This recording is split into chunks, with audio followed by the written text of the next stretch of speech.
Я рада приветствовать всех на моем канале. Меня зовут Татьяна. Сегодня мы изготовим из медной проволоки булавки-броши для вязаных изделий. Ими можно украсить шарф, шапку, свитер и другие вязаные изделия. Я использовала проволоку марки М1 диаметром 1 мм. Ее можно купить на Валберес или Озоне. Отмеряем отрезок длиной 36 см. Нанизываем бусину на проволоку, отступив от верхнего конца 11,5 см. Длина бусины около 2 см. Для оплетки бусины используем проволоку диаметром 0,8 мм. Отмеряем 34 см проволоки. Делаем на конце проволоки петлю. Нанизываем петлю на верхний конец сверху бусины. Огибаем бусину справа и укладываем конец сверху основы влево. Обкручиваем концом основу, огибаем бусину слева и укладываем конец вправо сверху основы. Обкручиваем основу и движение повторяем. Делаем 4 круга оплетки бусины. Конец закрепляем за основу и откусываем. Из левого конца формируем застежку в виде спирали. Из правого конца делаем пружину для иглы.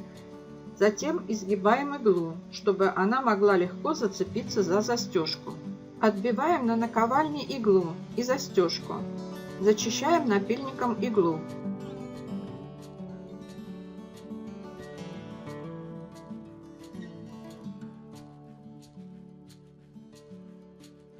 Для следующей булавки-броши также отмеряем 36 см проволоки толщиной 1 мм.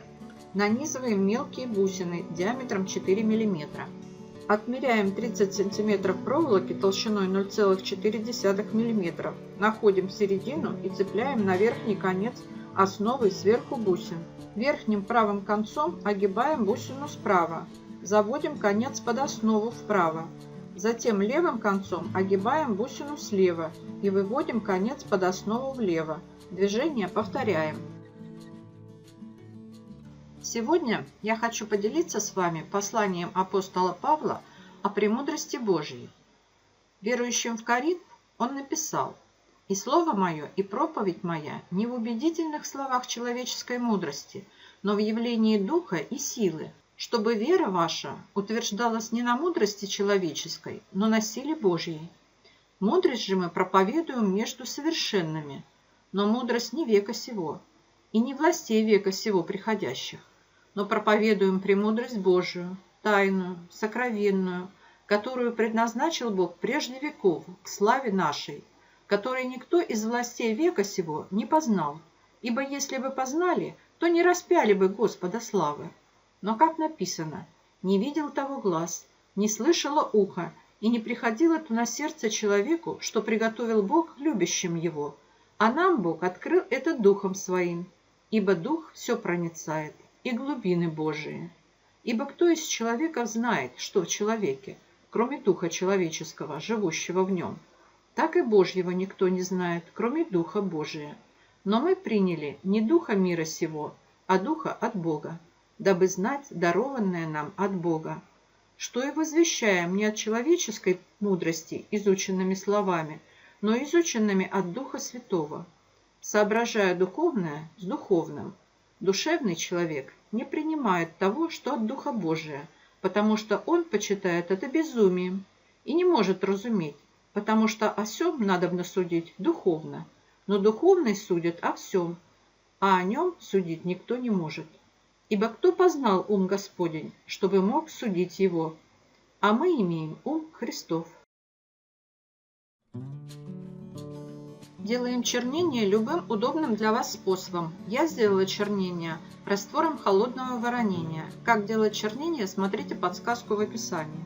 Шлифуем войлочным диском с использованием пасты Гои тонкая номер 1. Промываем в мыльном растворе и в воде. Затем покрываем цапан лаком, разведенным ацетоном.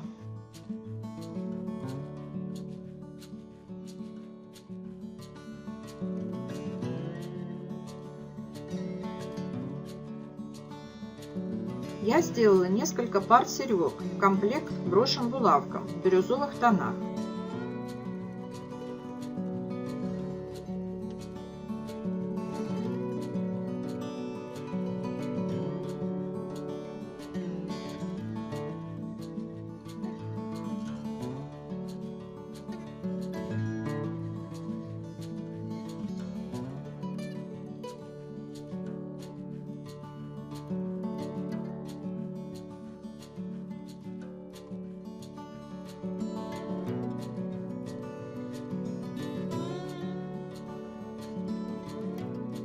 Я хочу сказать огромное спасибо всем, кто поддерживает мой канал подпиской, лайком или комментариями.